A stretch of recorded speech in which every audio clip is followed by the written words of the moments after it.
होता है उसमें हमारा चैम्बर हमेशा सक्रिय रहता है। ये पूरे भारतीय स्तर पर है और हमारा बिहार चैम्बर ऑफ कॉमर्स जिसके से हम लोग संबंध है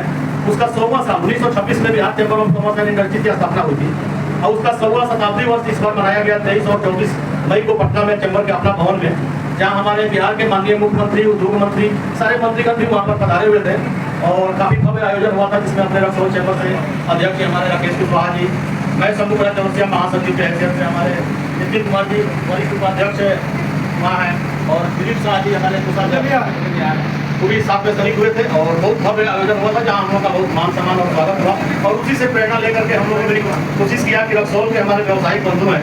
उनके भी सम्मान में एक आयोजन हम लोग करें और शताब्दी वर्ष हमारे बिहार चैम्बर का है तो उसके उपलक्ष्य में हम लोगों के लिए कार्यक्रम करने का कोशिश किया है और इसमें आप लोगों का इतना सहयोग मिल रहा है और आप लोगों को हम लोगों ने आमंत्रित किया और आप लोग आए इसके लिए बहुत बहुत धन्यवाद। साई भाई हमेशा अपने बिजनेस व्यापार में मकसूद रहते हैं और हमारा एक संगठन चैम्बर ऑफ कॉमर्स जो है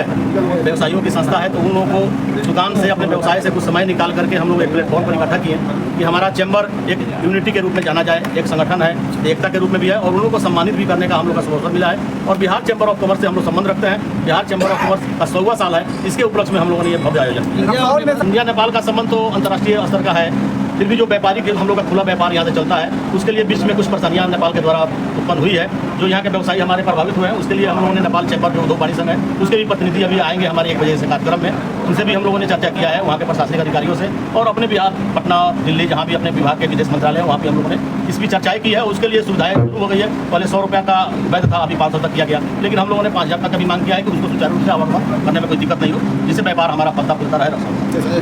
छोटे संगठन छोटे व्यापारी हो चाहे बड़े व्यापारी हो, हमारे संगठन के अगर सदस्य हैं तो उनकी समस्याएं हमारे स्तर तक आती है तो उनका समाधान तो हम लोग करते हैं। अगर संगठन के सदस्य नहीं भी हैं और किसी प्रकार की वो समस्या में आते हैं तो हमारे संगठन के पदाधिकारी लोग हैं वहाँ पर जाकर अपनी समस्याएं बताएंगे। अगर लीगल वैध तरीके से उनकी समस्या है तो उसके लिए हम लोग तत्पर रहते हैं। नेपाली नोट को लेकर जिस तरह से डर आ गया है रक्सौल में, व्यापारी लोग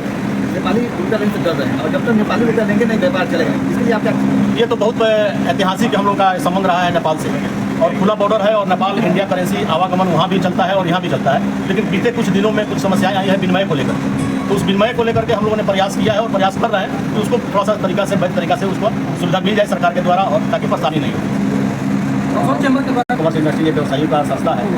फिर भी हम लोग समाज से हितार्थ काम में भी कभी कभी समय के हिसाब से काम करते आते हैं। जैसे जाड़ा के दिन में हम लोगों ने जनरल रूप से रात में बिजली के लोगों को जो असहाय लोग थे उनको कंबल का वितरण भी किया। बीच बीच में जो भी समस्याएं हम लोग के पास सामाजिक तरीका से अगर जानकारी मिलता है तो उसमें भी हम लोग तत्परता दिखाते हैं और हमारी मीडिया अगर अक्षरा मिलता है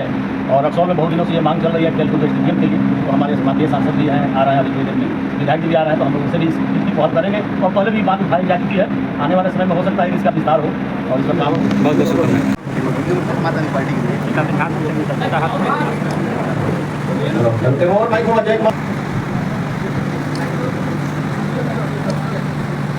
साहित्य समागम एवं सम्मान समारोह का आयोजन किया गया है, जिसमें आप पत्रकार बंधुओं से हम लोगों ने एक प्रेस वार्ता का छोटा सा कार्यक्रम रखा था और एक सुनहरा अवसर हम लोगों को मिला आप लोगों को सम्मानित करने का और आप लोग अपना गरिमामयी उपस्थिति दर्ज किए, इसलिए हम लोग पूरे रक्सौल चैम्बर की टीम से आप लोग का हार्दिक वंदन, अभिनंदन और स्वागत करते हैं। और ये कार्यक्रम 11:30 बजे से आप लोगों के साथ हम लोग का सुनिश्चित था, लेकिन कुछ टेक्निकल कारण और बिजली की कटौती के चलते थोड़ा परेशानी हुआ, आधा घंटा विलंब हो गया और 1 बजे से हमारे सांसद महोदय और माननीय विधायक महोदय के साथ पूरे व्यवसायिक लोग कार्यक्रम है सम्मान समारोह का, उसमें फिर आप लोगों के लिए हम लोग कुछ अल्पाहार की व्यवस्था रखे हैं, तो हम चाहेंगे कि आप लोग प्रेस वार्ता के बाद आप लोगों का सम्मान हम लोग करेंगे, उसके बाद फिर उस कार्यक्रम में भी आप लोग सम्मिलित होंगे तो बहुत अच्छा लगेगा। जनमानस जो भी हमारे गणमान्य लोग थे, चाहे जो भी गरीब हो चाहे कोई हो, उन लोगों के लिए हमने सामाजिक स्तर पर पहल किया कि ऑक्सीजन बैंक और चिकित्सीय परामर्श हम लोगों ने ऑनलाइन सुविधा कराई। और दूसरा चीज के व्यवसायिक लोगों के साथ जो भी अगर प्रॉब्लम कुछ आती है, हल्के फुल्के कोई अगर प्रशासनिक स्तर पर हो चाहे किसी प्रकार का अवांछित भी कुछ घटनाएं होती है तो हम लोग के पास इन्फॉर्मेशन होता है तो हम लोग समाधान करने का अपने स्तर से प्रयास करते हैं। अभी तो नेपाल के व्यवसायी आज की पलायन करने की मूड में है, इस परिस्थिति में आप लोग क्या सुधार है और इसमें व्यवसायियों के साथ बहुत सारी समस्याएं आती रहती है समय समय पर। अभी जो संकट आया है सरकार बढ़ने पर नेपाल में तो कुछ परेशानियां आई है, इसके लिए हमारा चैम्बर हमेशा तत्पर रहा है, जहां भी संबंधित विभाग होता है उसको हम लोग प्रचार करके और यहाँ की बातों को पहुंचाते हैं। इसी दरमियान जो मुख्यमंत्री के कार्यक्रम का पटना में 24 को वहाँ पर हम लोगों ने नेपाली इंडिया का करेंसी का जो बात आया और यहाँ पर जो मुद्रा विनिमय का जो काउंटर खुला है उसमें नेपाली को मान्यता नहीं मिला, इसके लिए हम लोग कहें कि भाई इसका भी अगर सुचारू रूप से प्रयास किया जाए तो जरूर अच्छा रहेगा। लगता है कि किसी को फायदा व्यवसायी को नहीं हुआ। में नहीं मान्यता दिया है अभी तक, जैसा जानकारी प्राप्त होता है। फिर भी हम लोग अपने स्तर से एक व्यवसायिक दृष्टिकोण से हम लोगों ने एक मांग किया है, उसको भी समाधान किया जाए कि उसका भी विनिमय यहाँ सुचारू रूप से हो सके। चाहे कोई व्यापारी अगर करते हैं, कुछ RBI का गाइडलाइन भी है कि जो हम लोग पिछले परेशानियाँ हमारे व्यापारी लोग झेले हैं कि अवैध मुद्रा के रूप में उन लोगों का जब्ती भी हुआ है, तो इसके लिए कुछ गाइडलाइन हम लोगों को प्राप्त हुआ है, जिसकी कॉपी हम लोगों ने वरीय पदाधिकारियों को पहुंचाया है कि नेपाली का अगर विनिमय लोग करते हैं तो अवैध नहीं है, उसकी कुछ प्रक्रिया है जिसके तहत किया जा सकता है।